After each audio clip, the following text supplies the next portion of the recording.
students, assalamu alaikum. I am Usman Ali, assistant professor of chemistry, and today we are going to discuss chapter number 5 FSC first year. But if you are not subscribed my channel, please subscribe my channel, press bell icon so that you can get whole of my videos live on YouTube. Coming towards our article today, article for today is the spectrum and its type. What is called as a spectrum? Basically अगर sunlight को prism में से पास किया जाए तो prism में से पास होने पर वो अपने कंपोनेंट्स में स्प्लिट हो जाती है। उस स्प्लिशन को और डिस्पर्शन को क्या बोलते हैं? That is called as spectrum. जैसा कि सनलाइट बारिश के बाद रेनबो बनाती है, ड्रॉपलेट्स ऑफ वाटर में से पास होकर रेनबो बनती है, और रेनबो क्या है? वो स्पेक्ट्रम है। तो स्पेक्ट्रम की क्या डेफिनेशन है? स्पेक्ट्रम की डेफिनेशन ये है, dispersion of sunlight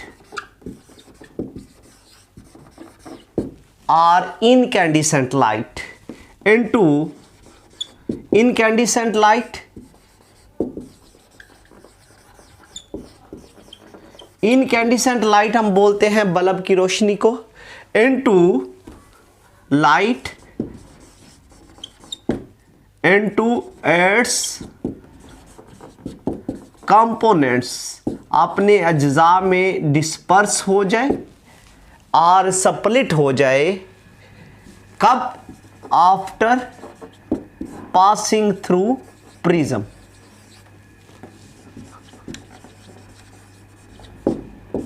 is called as spectrum। उसको स्पेक्ट्रम का नाम दिया जाता है। For example we have this one sunlight,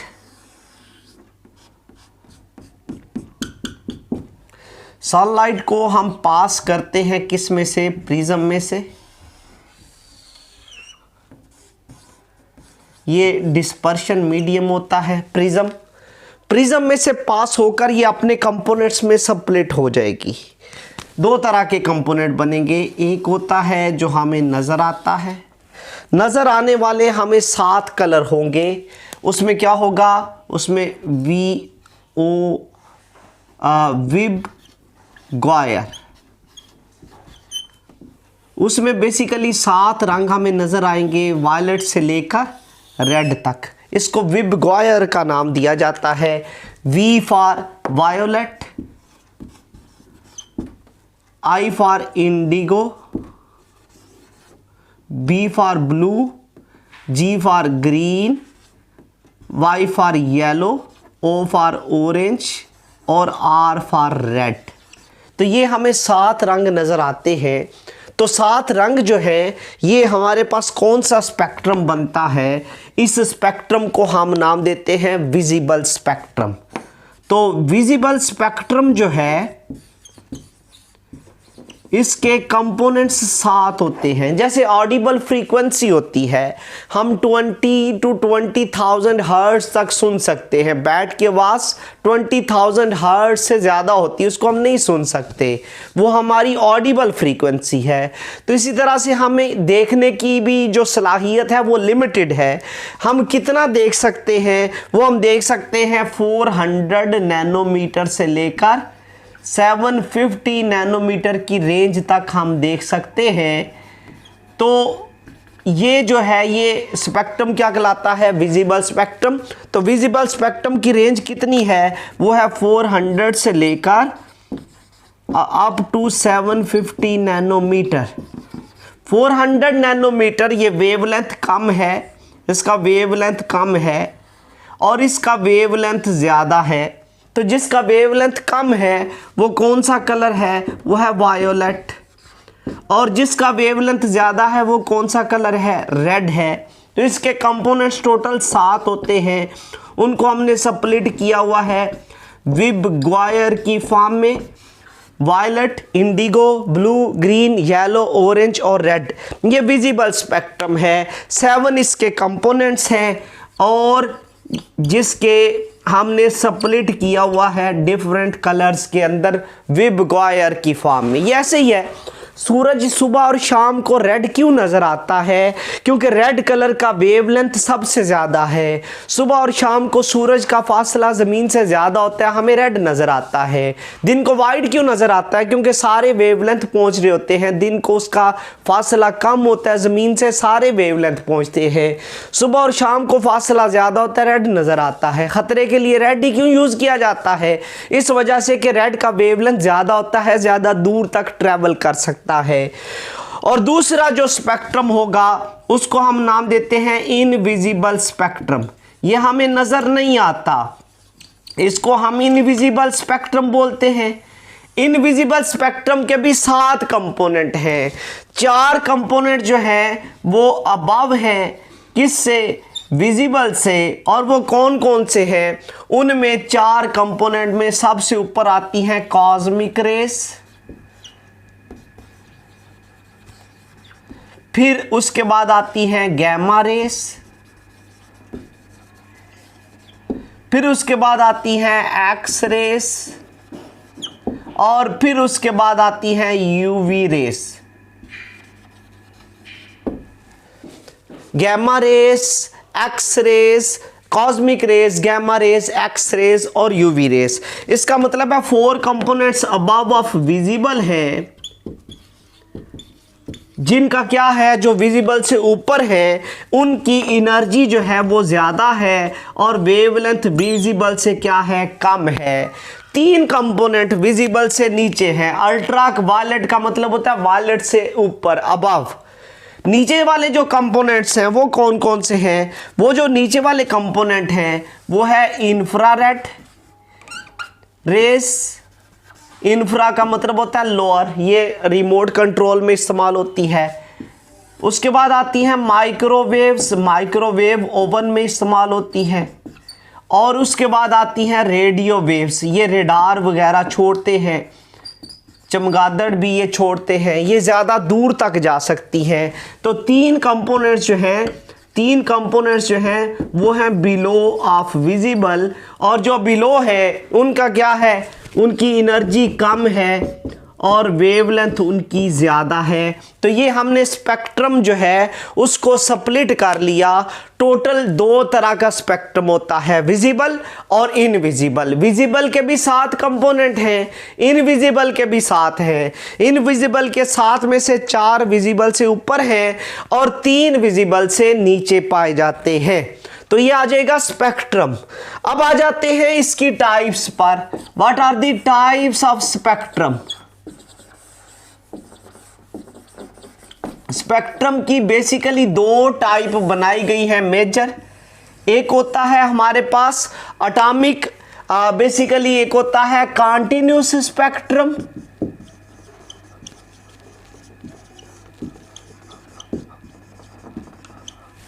और एक होता है एटॉमिक स्पेक्ट्रम, और इसको हम लाइन स्पेक्ट्रम भी बोलते हैं। क्या फर्क है दोनों में? सबसे पहले हम कंटिन्यूस स्पेक्ट्रम बोलते हैं। पहला स्पेक्ट्रम, ऐसा स्पेक्ट्रम, स्पेक्ट्रम ऑफ सनलाइट और incandescent light.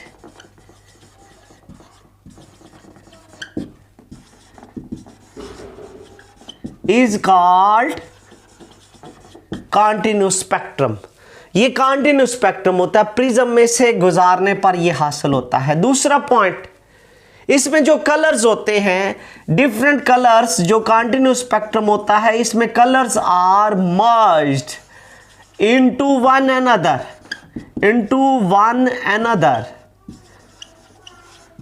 And there is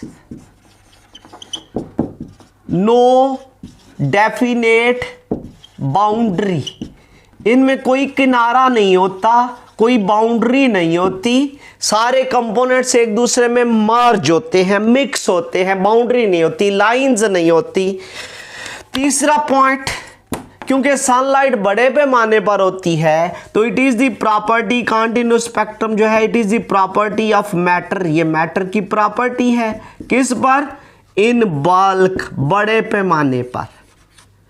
और इसकी एग्जाम्पल क्या है?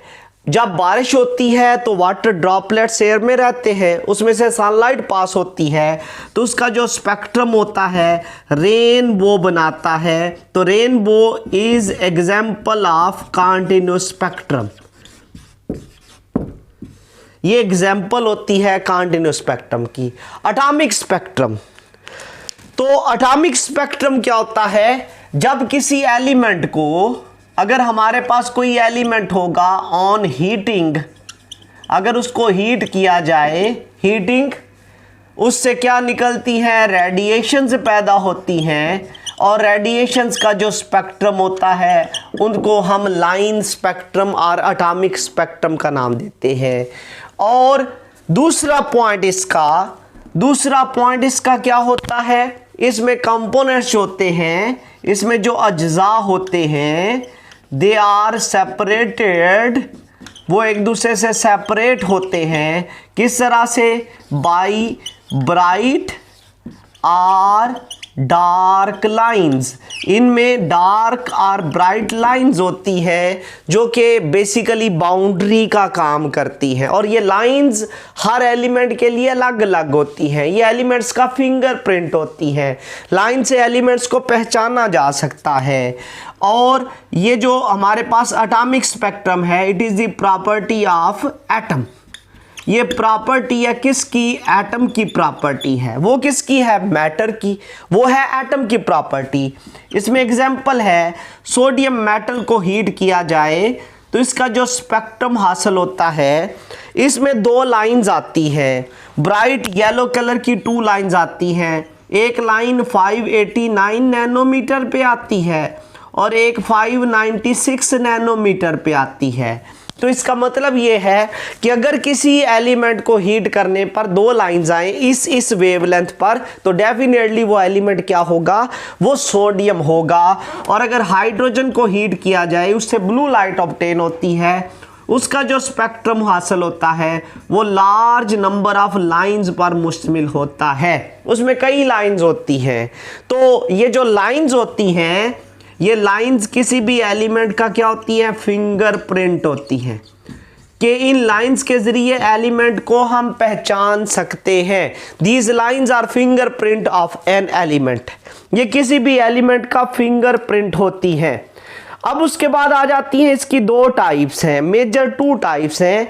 ये जो एटॉमिक स्पेक्ट्रम हमारे पास हासिल होता है, इसकी 2 टाइप हैं आगे। एक होता है हमारे पास एटॉमिक एमिशन स्पेक्ट्रम,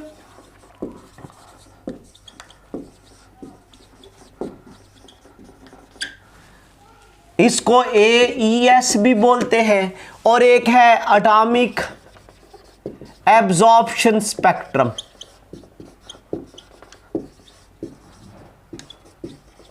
इसको AAS भी बोलते हैं। एटॉमिक एमिशन और एटॉमिक एब्जॉर्प्शन स्पेक्ट्रम में क्या फ़र्क होता है, इस फ़र्क को हम देखते हैं। एटॉमिक एमिशन स्पेक्ट्रम, अगर हम किसी एलिमेंट को हीट करें, तो हीट करने पर उससे रेडिएशंस निकलती हैं, वो वेपर्स में बदलता है, रेडिएशंस वो एमिट करता है। इन रेडिएशंस को से हम स्प्लिट में से पास करते हैं,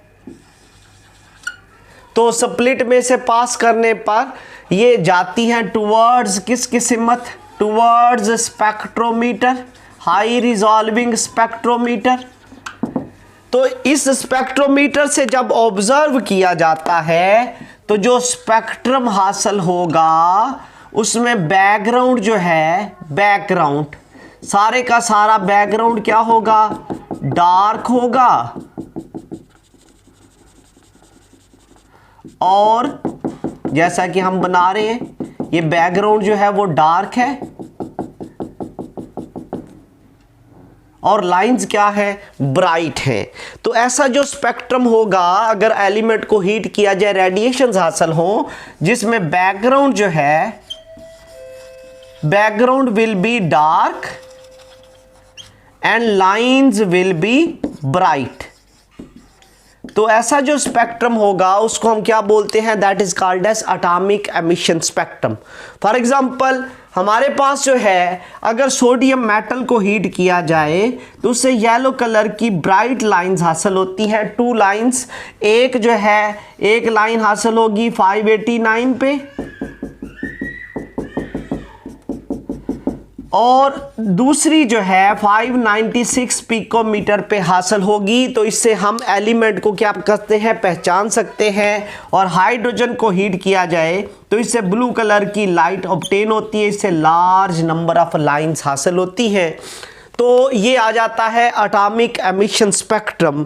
साथ ही हम इसका ओरिजिन भी करेंगे,